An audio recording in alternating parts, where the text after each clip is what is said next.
Tough compacts are great cameras to use in the times that we don't want to use our expensive cameras and lenses for the fear of them getting damaged. Examples of this are shooting around the pool on the holiday or maybe shooting on the beach, and tough compacts are designed to shrug off these kinds of environments and these types of situations. In this review, we're going to be taking a look at 6 tough compacts to find out if there's a challenger for Canon's D20, which won last year's group test of the tough compacts.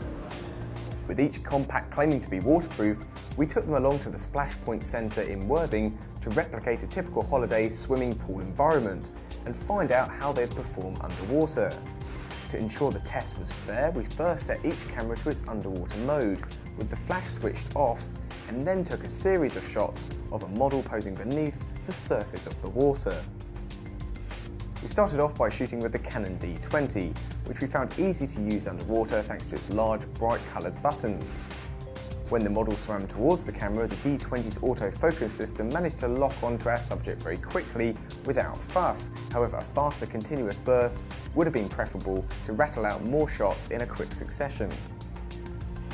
Next was the Fujifilm XP60. This camera's underwater performance left us underwhelmed, and it really struggled to acquire focus quickly, meaning we had to reshoot several times before we successfully captured a sharp image. Viewed alongside its competition, the XP60's results were significantly darker than those captured by others.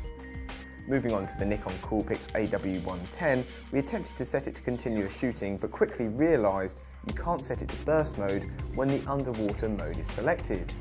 This made it harder to capture the perfect shot at the perfect moment, but exposures were excellent, with bright colours being recorded both faithfully and accurately. The Olympus TG2's underwater images were the best of the 6. They were rich in terms of colour by some margin, and the exposure system handled the tricky scene exceptionally well.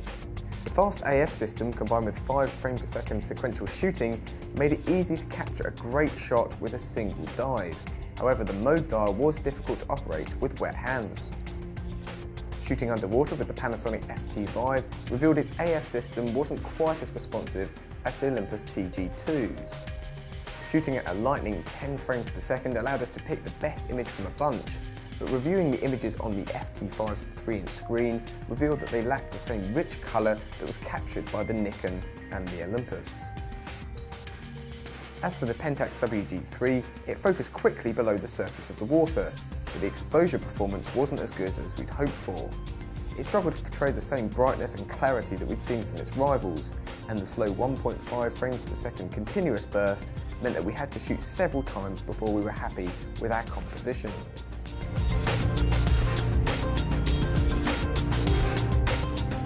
With all of the cameras passing the waterproof test, albeit some better than others, we headed along to Worthing Pier to find out how they'd fare outside before inspecting the image quality from each back on the computer.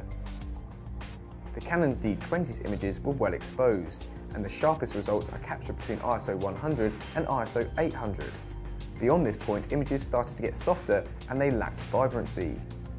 The AW110 saturation remains consistent through its 125 to 3200 ISO range, but we did notice images start to get softer beyond ISO 800. Although the TG2 resolves fractionally less detail than others, crisp detail is captured between ISO 100 and ISO 400.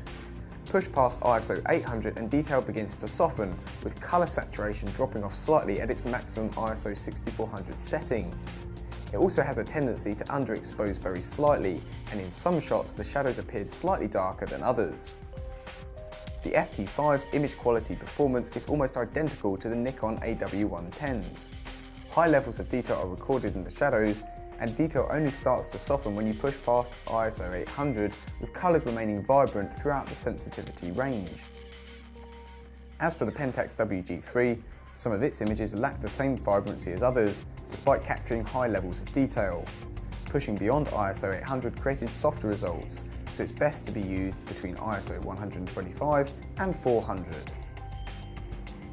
The time has come in this waterproof compact group test to find out how each camera performs in very cold conditions. Now, all of the cameras claim that they can be frozen, so what we're going to do is we're going to fill each camera, we put it in a little plastic container, we're going to fill each one with water, then pop them in the deep freeze and find out how well they perform the next day.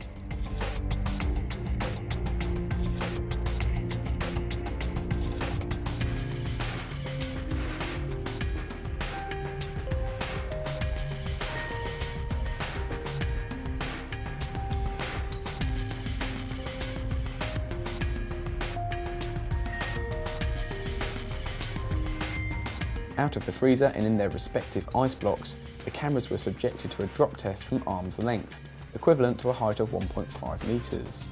This tough test would kill two birds with one stone, breaking the cameras out of the ice while finding out if they live up to their claims of surviving heavy impacts. The Nikon Coolpix AW110 was the first of the 6 compacts to spark into life after being frozen, and shrugged off the drop test onto the hard floor with barely a scratch. The Panasonic FT5 was the next to fire into action after the freeze test, and a second or two later the same could be said for the Pentax WG3. Sub-zero temperatures were also no issue for the Olympus TG2, which was the next camera to switch on after being frozen, closely followed by the Fujifilm XP60, which burst into life after breathing on the on-off button for just under a minute. Although they may be the most expensive cameras in this group test, the two cameras that we've enjoyed using most are the Panasonic FT5 and the Olympus TG2. Both cameras produce excellent image quality both above and below water, and their build quality suggests that they're going to survive anything that's thrown at them. Another camera that we've also really enjoyed using is the Nikon AW110, the successor for the AW100. It produces excellent image quality. Make sure you just check back to whatdigitalcamera.com for the full verdict of all 6 tough compacts.